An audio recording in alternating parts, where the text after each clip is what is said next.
Hi, this is John Isles and welcome to Geometer's Paradise. Today we are going to have a look at two ways to divide a segment into two equal parts, bisectors and midpoints. A bisector is a line or part of a line that divides a segment into two equal lengths. A midpoint is a point which divides a segment into two equal lengths. Each can be used to create the other, and GeoGebra supplies shortcut tools for them both. Draw a line segment AB. Now select the midpoint or center tool from the points box. Click on the segment to plot point C at the midpoint of the segment. We can use a compass to draw circle C with radius AC. So radius AC, and then we'll place the circle on C. And note that the circle also passes through B, so that means AC is equal to CB. Since line segments that have equal measures are said to be congruent, AC is congruent to CB. Let's get rid of the circle. Any line that passes through the midpoint of a segment is also a bisector of the segment. So let's put D anywhere not on AB and draw line DC. So if I just drag D around, a line has one midpoint, but it has an infinite number of bisectors, which you can see each of these stops. This is another bisector.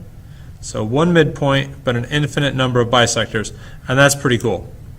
All right, let's clear the frame by pressing Control A and then delete. Now let's start with the bisector. GeoGebra provides a shortcut tool to generate a perpendicular bisector of a segment. More on perpendicular in a few lessons. For now, focus on the bisector part. Let's draw segment AB. Now select the perpendicular bisector tool from this fourth box and then click on the line segment to bisect it. Now select the point tool and place point C at the intersection of the segment and the bisector. So if we mouse until both are highlighted and then place the point, we will intersect the two segments. Now let's use a compass to measure it and make sure it's the midpoint. So we'll measure a radius AC and then place the circle at C.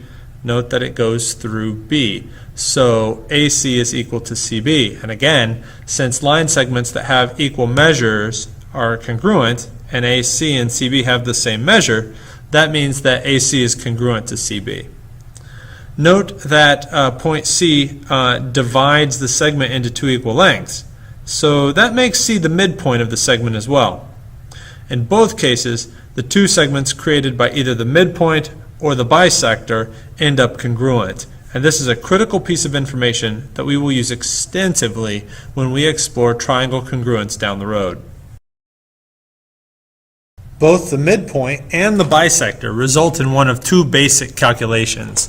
You're either going to have the measure of the entire segment and divide by 2, or you're going to have the measure of the smaller segment and multiply by 2. For example, C is the midpoint of AB. If AB is 30, then the resulting segments are half of 30. So AC would be 30 divided by 2, which is 15, and CB, being equal to AC, would also be 15. I could say that we have a bisector of the segment, AB, and then say that CB has length 12. Well, since CB and AC are separated by a bisector, this red line, that means they have equal measures. So CA would be 12 too.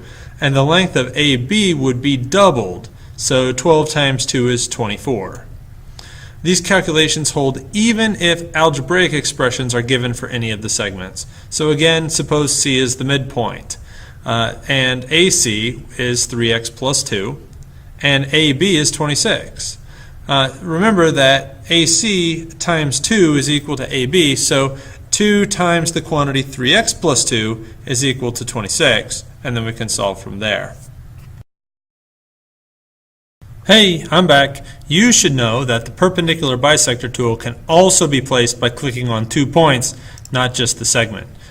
So let's draw segment AB, and then select the perpendicular bisector tool and click on A.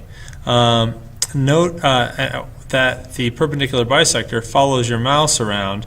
It's actually halfway between your mouse and point A, no matter where your cursor is at. That's why it's spinning around like this.